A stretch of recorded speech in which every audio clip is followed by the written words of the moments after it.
ભૂપેન્દ્ર ઝાલાની તમામ સંપત્તિઓ થશે seize, lookout notice જાહેર। 6000 કરોડ રૂપિયાનું બોજ મારનાર શ્રી 420 ભૂપેન્દ્રસિંહ ઝાલાના પાપનો ઘડો ભરાઈ ગયો છે। આ મહાકૌભાંડને લઈને તપાસનો ધમધમાટ શરૂ થઈ ગયો છે। તેમના ઠેકાણાઓ પર દરોડા પાડવામાં આવી રહ્યા છે। મહાઠગ ઝાલાનું લીંભોઈ પાસે 50 લાખની કિંમતનું અદ્યતન ફાર્મ હાઉસ છે। હજારો લોકો સાથે હજારો કરોડની છેતરપિંડી કરનારો મહાઠગ ભૂપેન્દ્ર હજુ પણ પોલીસ પકડથી દૂર છે, જેને પકડવા માટે પોલીસ ધમપછાડા કરી રહી છે। ભૂપેન્દ્રને શોધવા તપાસનો ધમધમાટ પણ શરૂ થયો છે। સીઆઈડી ક્રાઇમના કહેવા મુજબ ભૂપેન્દ્ર ઝાલાનું લાસ્ટ લોકેશન મધ્યપ્રદેશમાં મળ્યું, ત્યારબાદ ઝાલાનો મોબાઈલ બંધ આવે છે। ભૂપેન્દ્ર વિદેશ ન ભાગી જાય એટલે તેની સામે લુકઆઉટ નોટિસ પણ જાહેર કરાશે। બીજી તરફ પરિવારના નામે ખરીદેલી મિલકતો સીઝ કરવાની કાર્યવાહી પણ શરૂ કરી દેવાઈ છે। ભૂપેન્દ્ર ઝાલાની સંપત્તિ સીઝ કરાશે। બેંક ખાતાઓની પણ તપાસ ચાલી રહી છે। કૌભાંડ મામલે જીએસટીનો સંપર્ક કરાયો છે। આ મામલે કેન્દ્રીય એજન્સીઓને પણ જાણ કરાઈ છે। કોણે ગિફ્ટ આપતો હતો તે અંગે પણ તપાસ ચાલી રહી છે। પોલીસના કહેવા પ્રમાણે હજુ સુધી કોઈ ભોગ બનનાર સામે નથી આવ્યા। તો બીઝેડ ગ્રુપના એજન્ટનો ઠાઠ માઠ વાળો વિડીયો વાયરલ થયો। જુઓ એજન્ટ મયુર દરજીના સીન સપાટા, લાખોના ડોલર ગણી રોફ જમાવતો। મયુર દરજી ફોર્ચ્યુનર જેવી લક્ઝુરિયસ કાર પર બીઝેડનું બોર્ડ લગાવીને ફરતો। સ્કૂલ અંગેના 3 સરકારી નિયમ 5 લાખ મહિલાને બનાવી શકે છે બેરોજગાર। સુરતમાં સંચાલકોએ કર્યો વિરોધ। સુરતમાં પ્રી સ્કૂલની રાજ્ય સરકારની ગાઈડલાઈનનો વિરોધ કરવામાં આવી રહ્યો છે। Gujarat independent pre school association દ્વારા સુરતમાં કલેક્ટરને આવેદનપત્ર આપી રજૂઆત કરાઈ। એજ્યુકેશન બીયુ પરમિશન 15 વર્ષના ભાડા કરાર ટ્રસ્ટ બનાવવા સામે વિરોધ છે। એજ્યુકેશન બીયુ પરમિશનના બદલે સ્ટેબિલિટી સ્ટ્રક્ચર સર્ટિફિકેટ રાખવા માંગ કરી છે। પ્રી સ્કૂલ શાળાઓ કમર્શિયલ બંગલામાં શરૂ થતી હોવાથી ભાડા કરાર અને એજ્યુકેશન બીયુ મેળવવું અશક્ય સમાન છે। સરકાર પ્રી સ્કૂલ સામેના નિયમોમાં ફેરફાર નહીં કરે તો 90% પ્રી સ્કૂલને તાળા વાગે તેવી સ્થિતિ છે। રાજ્યમાં સૌથી વધુ પ્રી સ્કૂલો મહિલાઓ સંચાલિત છે। આ નિયમો મુજબ શાળાઓ બંધ થશે તો મહિલાઓના આત્મનિર્ભરતા પર સવાલ ઉભા થશે। સુરતમાં હજારો મહિલાઓને પ્રી સ્કૂલથી રોજગારી મળે છે। આ 3 નિયમોના કારણે 5 લાખ મહિલાઓમાં રોજગાર જવાની અને 90% પ્રી સ્કૂલ બંધ થવાની ભીતિ છે। જો આ નિયમો હળવા નહીં કરવામાં આવે તો ગુજરાતની સ્કૂલો સાથે સંકળાયેલા તમામ લોકો વિધાનસભાના દરવાજા પર 3 ડિસેમ્બરના રોજ આંદોલન કરશે। મોરબી અને લીંબડીમાં પણ કેવાયસી માટે અરજદારો લાઇનમાં ઉભા રહીને થાક્યા। ગુજરાત આખું કેવાયસી માટે લાઇનમાં લાગેલું છે। સર્વરના ધાંધિયાથી લોકો પરેશાન છે, ત્યારે લાઇનમાં ઉભા રહીને મોરબીના લોકો પણ થાક્યા। મોરબીમાં પણ કેવાયસી માટે કતારો લાગી। મોરબીમાં આધાર કાર્ડ કેવાયસીની ધીમી કામગીરીથી લોકો કંટાળ્યા છે। કલાકો સુધી લાઇનમાં ઉભા રહેવા છતાં વારો નથી આવતો। જો નસીબે વારો આવી ગયો તો સર્વર દગો આપે છે, એટલે લોકો કામ ધંધો મૂકીને હેરાન થઈ રહ્યા છે, જેને લઈ મોરબી ગ્રામ્ય મામલતદાર કચેરીએ અરજદારો નિરાધાર બન્યા।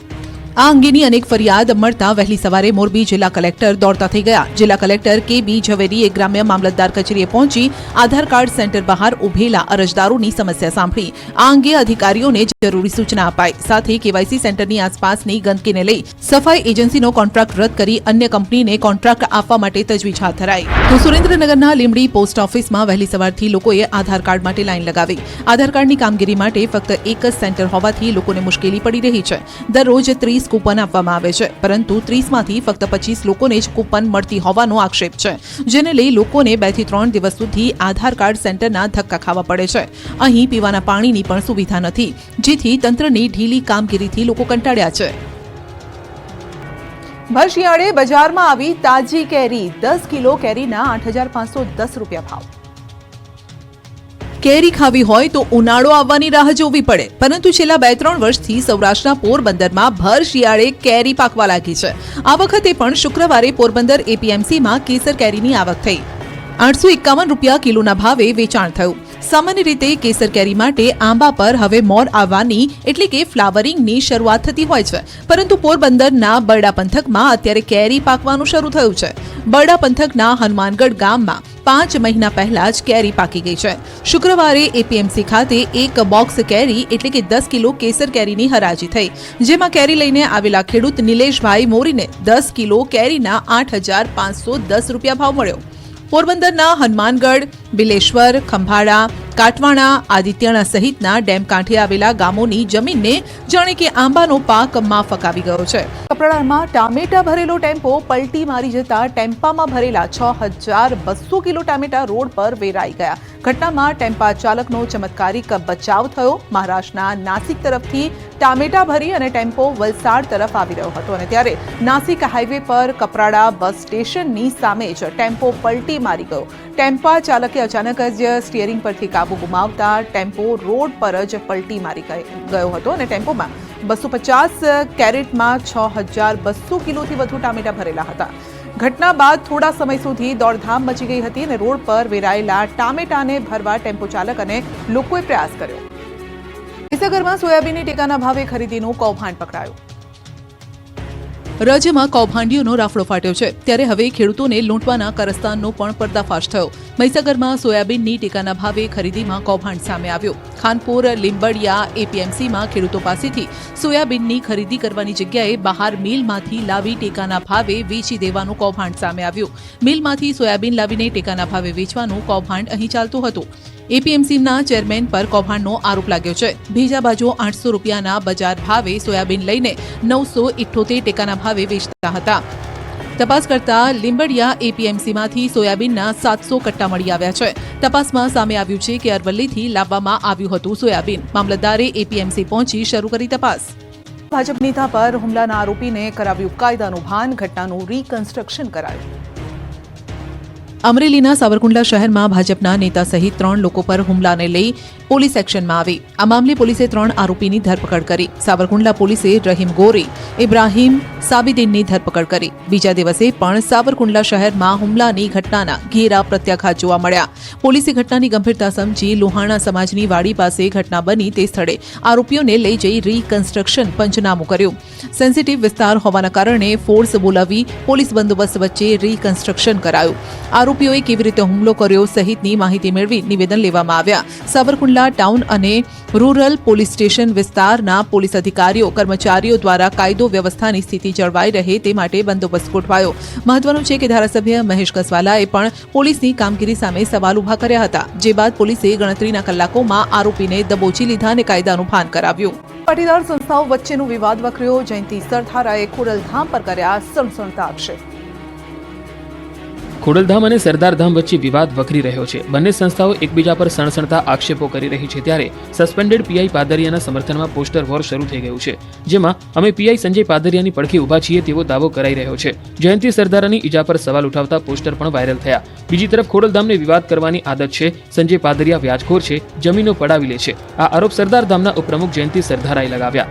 સરદારાએ ખુલીને કહ્યું કે નરેશ પટેલ સંજય પાદરિયાનું સમર્થન કરી રહ્યા છે. સોશિયલ મીડિયા પોસ્ટર વોર બાદ સરદારાએ આ નિવેદન આપ્યું. આ તરફ દિનેશ બાંભણિયાએ દાવો કર્યો કે નરેશ પટેલને બદનામ કરવાનું કાવતરું છે. નરેશ પટેલને બદનામ કરવા સરદારાને આગળ કર્યા. સંસ્થાઓ વચ્ચે વિવાદ ઉભો કરવા કાવતરું ઘડ્યું. તેમના મતે ફાર્મ હાઉસમાં અપાઈ હતી સોપારી. આ મુદ્દે બાંભણિયા ટૂંક સમયમાં તમામ વિગતો જાહેર કરશે.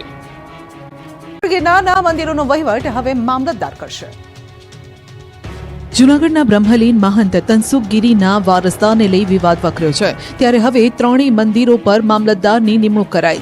જિલ્લા કલેક્ટર દ્વારા દત્ત શિખર, અંબાજી શક્તિપીઠ અને ભીડભંજન મહાદેવ મંદિરમાં વહીવટદાર તરીકે મામલતદારની નિમણૂક કરાઈ. ત્યારે જ્યાં સુધી મંદિરના સાચા વારસદારનો નિર્ણય ન આવે ત્યાં સુધી મામલતદાર 3 જગ્યાઓનો વહીવટ સંભાળશે.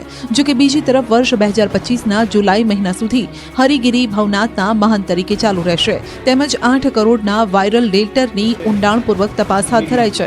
બ્રહ્મલીન તનસુખ ગીરીના નિધન બાદ તેમના વારસદારને લઈ ખૂબ મોટા વિવાદ થયા. એકબીજા સંતો પણ સામસામે આવી ધમકી પર ઉતરી આવ્યા. સાથે તનસુખગીરી બાપુના પરિવારજનો તેમજ નાના પીર બાવાના પરિવારજનો દ્વારા દત્ત શિખર, અંબાજી શક્તિપીઠ તેમજ ભીડભંજન મહાદેવના વારસદાર તરીકે તેમની નિમણૂક થવી જોઈએ તેવો દાવો કર્યો. પણ અંતે 3 મંદિરો પર હાલ મામલતદારની નિમણૂક કરાઈ છે. જૂનાગઢના ભૂતનાથ મંદિરના મહંત મહેશ ગીરી આકરાપાણીએ પૂર્વ ડેપ્યુટી મેયર ગિરીશ કોટેચા સહિતનાને સાગમટે આડે હાથ લીધા. જૂનાગઢના અંબાજી મંદિરમાં મહંતની ગાદીને લઈને કેટલાય દિવસથી વિવાદ ચાલી રહ્યો છે. આ વિવાદ હવે પોતાની ચરમસીમાએ પહોંચ્યો છે. ત્યારે ભૂતનાથ મંદિરના મહંત મહેશગીરી ફરી એકવાર આકરા પાણીએ જોવા મળ્યા. બધાને શાક માટે આડે હાથ લીધા. વિવાદને લઈને મહેશગીરી અને જૂનાગઢના પૂર્વ ડેપ્યુટી મેયર ગિરીશ કોટેચા આમને સામને આવી ગયા. મહેશગીરીએ ગિરીશ કોટેચાને આડે હાથ લીધા. ગિરીશ કોટેચાએ સંતોને શાંતિ જાળવી રાખવા અપીલ કરતા મહેશગીરી ભડક્યા હતા અને મહેશગીરીએ પૂર્વ ડેપ્યુટી મેયર ગિરીશ કોટેચાને ચેતવણી આપતા કહ્યું કે સાધુઓને શાંત રહેવાનું કહે છે તો તમે શંકરાચાર્ય છો. સંતોના વિવાદમાં તમે શા માટે પડી રહ્યા છો? એટલું જ નહીં પરંતુ ગિરીશ કોટેચા પર ગિરનારમાં વિકાસ નહીં કર્યાનો મહેશગીરીએ આરોપ પણ લગાવ્યો છે. મહેશગીરીએ કહ્યું કે તમે આમાં પડશો તો હું બધાના ચિઠ્ઠા ખોલી નાખીશ. સાથે જ આક્ષેપ કર્યો કે ગિરીશ કોટેચા ભવનાથ મંદિરના ટ્રસ્ટી બનવા માંગતા હતા. બીજી તરફ મહેશગીરી પર ગિરીશ કોટેચાએ પલટવાર કર્યો. કહ્યું કે મંદિરનો ખોટી રીતે કબજો લીધો છે. આ સાથે તેમણે ચેલેન્જ આપતા કહ્યું કે મહેશગીરી જેટલા ચોપડા હોય એટલા ખોલી લે. વિકાસ ઝીરો ને ગિરિયો હીરો. અલ્યા તું હું છે ભાઈ? તું કઈ શંકરાચાર્ય છે? બે સાધુ શાંત થાઓ, બે સાધુ. અલ્યા તું શંકરાચાર્ય આશીર્વાદ આપવા માંગે છે? તું છે હું?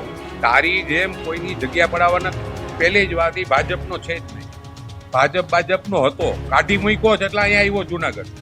એસે ફરી એક વખત ભારતીય સુરક્ષા એજન્સીની જાસૂસી કરતા ભારતીય નાગરિકની ધરપકડ કરી છે. પાકિસ્તાન માટે જાસૂસી કરતો ભારતીય દેવભૂમિ દ્વારકાના ઓખામાંથી ઝડપાયો છે, જે ખાનગી નોકરીની આડમાં સંવેદનશીલ માહિતી અને ફોટો પાડી સરહદ પાર મોકલતો હતો. ખાનગી કંપનીમાં કામ કરતો દીપેશ ગોહેલ નામનો યુવક કોસ્ટગાર્ડના શિપની મુવમેન્ટની માહિતી પાકિસ્તાન પહોંચાડતો.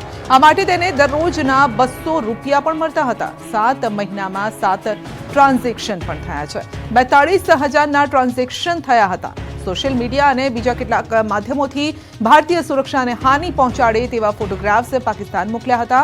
3 વર્ષથી ઓખા જેટી નજીક ખાનગી કંપનીમાં કામ કરતો હતો. તો 7 મહિના પહેલા સહીમા પાકિસ્તાનની મહિલાનો મિત્ર બન્યો. વોટ્સએપ નંબર મળતા વાત કરવા લાગ્યો અને સહીમા પાકિસ્તાન નેવીમાં કામ કરે છે. કોસ્ટગાર્ડની શિપના નામ જણાવવા કહ્યું હતું. 2 ડઝનથી વધુ સ્થળોએ આઈટીનું mega search operation. Ahmedabad, Mehsana, મોરબીમાં દરોડા. રાજ્યમાં થોડા દિવસના વિરામ બાદ ફરી આઈટી વિભાગ ત્રાટક્યો. મહેસાણાના નામાંકિત રાધે ગ્રુપને ત્યાં અને તેના ભાગીદારો પર આઈટી વિભાગે દરોડો પાડી તપાસ હાથ ધરી. મહેસાણામાં આવેલા રાધે ગ્રુપના સ્થાનો પર અને તેના ભાગીદારોના અમદાવાદ અને મોરબીમાં આવેલા સ્થાન પર આઈટી વિભાગ દ્વારા સંયુક્ત તપાસ હાથ ધરાઈ. ત્રણેય સ્થળ પર 2 ડઝનથી વધુ ટીમો દ્વારા સર્ચ હાથ ધરાતા મોટા પ્રમાણમાં બેનામી વ્યવહાર બહાર આવવાની શક્યતા છે. મળતી માહિતી મુજબ મહેસાણાના નામાંકિત રાધે ગ્રુપના મહેન્દ્રભાઈ પટેલ અને તેમના ભાગીદારોને ત્યાં આઈટી વિભાગે તપાસ હાથ ધરી. મોરબીના 2 સિરામિક ઉદ્યોગકારોનું પણ રાધે ગ્રુપ સાથે કનેક્શન હોય અને ત્યાં તપાસ ચાલી રહી છે. આ ઉપરાંત અમદાવાદમાં પણ આઈટી વિભાગ દ્વારા સર્ચ ઓપરેશન હાથ ધરાયું. આઈટીની તપાસમાં બેનામી વ્યવહાર હાથ લાગે તેવી શક્યતાઓ સેવાઈ રહી છે. મોરબીમાં પેપર મિલ અને બાંધકામ સાથે સંકળાયેલા તીર્થક ગ્રુપ પર વહેલી સવારે 5:30 વાગ્યાથી દરોડાની કામગીરી હાથ ધરાઈ. ગ્રુપની ઓફિસ, કારખાના, ગ્રુપના મોભી જીવરાજભાઈ ફુલતરિયાના રવાપર રોડ પર આવેલ ઘર પર સર્ચ ઓપરેશન હાથ ધરાયું. આ તરફ રાજ્યના અલગ અલગ જિલ્લામાં ઈડીએ દરોડા પાડ્યા. 20 જગ્યા પર ઈડીના દરોડાની કામગીરી ચાલી રહી છે. પોસ્ટ ઓફિસમાં કામ કરતા લોકોને ત્યાં દરોડો પાડીને તપાસ ચાલી રહી છે. સરકારી કર્મચારી અધિકારીઓને ત્યાં પણ સર્ચ ઓપરેશન ચાલે છે. નિવૃત્ત અધિકારીઓને ત્યાં પણ પૂછપરછ કરાઈ. અમદાવાદ, જૂનાગઢ, ભુજ, રાજકોટ, ગોંડલ સહિત 20 જગ્યા પર દરોડા પડતા ફફડાટ ફેલાયો.